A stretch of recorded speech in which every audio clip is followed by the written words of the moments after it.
how to talk to a non-HSP partner about your sensitivity.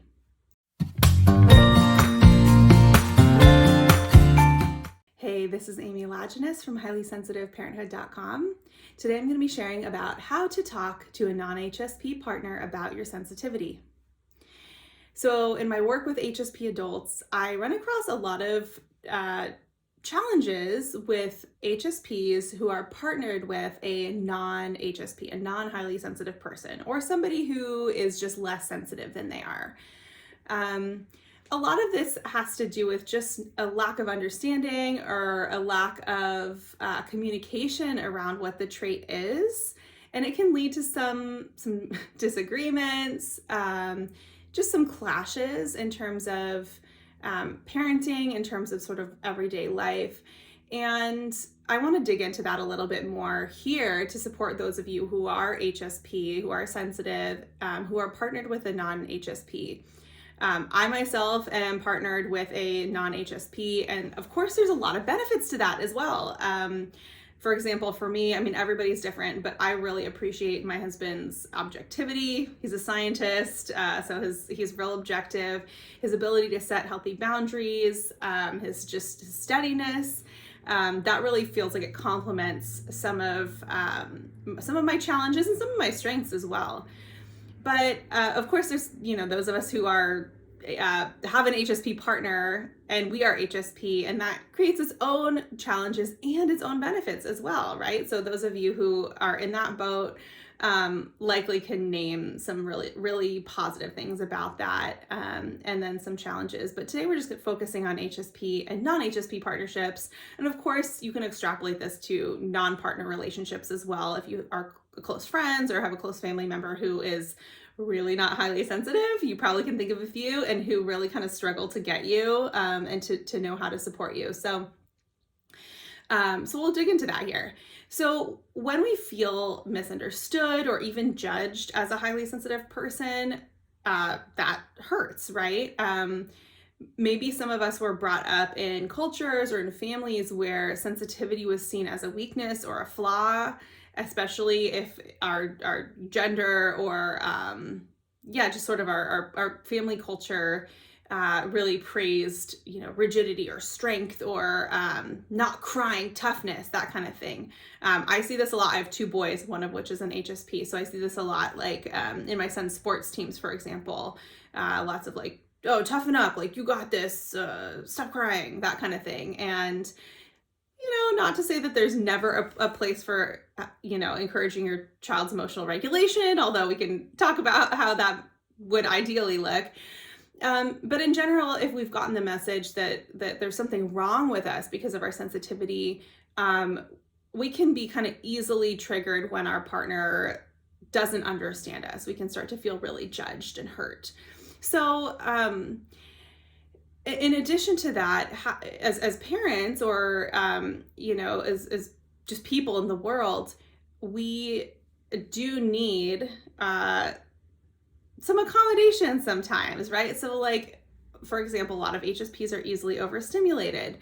Sometimes we experience compassion fatigue, right? Like our empathy is a real strength of ours, but sometimes it can really drain us, or it can cause us to have difficulty setting boundaries with people because we don't want to hurt their feelings. So we just let ourselves get steamrollered, right?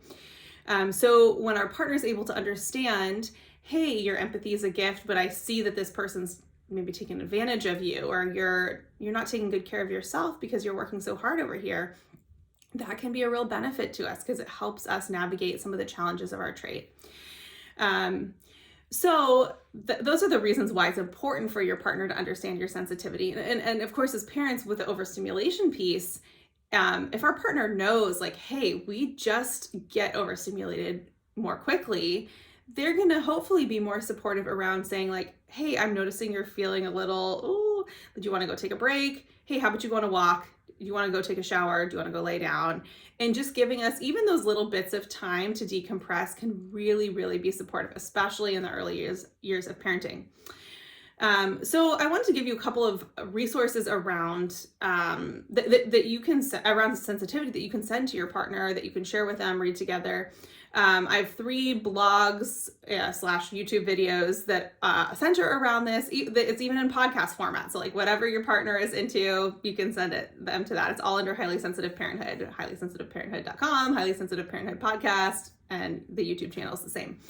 So the 3 that are really supportive that I'll link below are what is HSP / high sensitivity, and how do I know if I'm an HSP? So that blog gives some kind of basics about the trait. The next one is top 3 challenges for highly sensitive parents. And the third one is how do I know if I am a highly sensitive parent? So those 3 give kind of a nice basic understanding about the trait and how it can show up as a parent.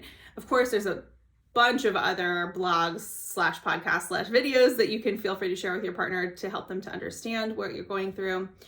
And I want to say too, obviously we all experience the HSP trait in really different ways. There's no one right or wrong way to experience it. And so this is just a jumping off point for further conversation with your partner or with whoever it is that you're sharing these things with. You might, talk more about specifically how you experience the trait, how your partner can support you.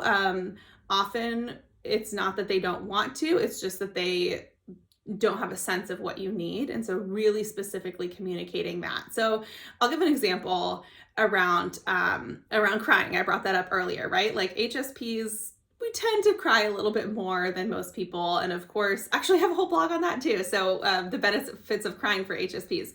That one's a cool one. That one's really interesting. But some of us were raised in families or cultures or gender norms that told us crying is weak or wrong or just stop crying. I mean, it's a pet peeve of mine when I see this in movies or like TV shows where a parent or a partner's like, oh, don't cry. And I'm like, why? Like, why don't cry? There's benefits to it, right? And it's almost they're trying to more manage their own discomfort with the person crying than actually to support the person who is crying and meeting them where they are. So for example, with that, I'll get off my soapbox here. If you cry and your partner has a tough time with it, you could say something like, in my family growing up, I was told to stop crying or quit being so sensitive. So when you tell me stop crying, it makes me feel like I'm doing something wrong.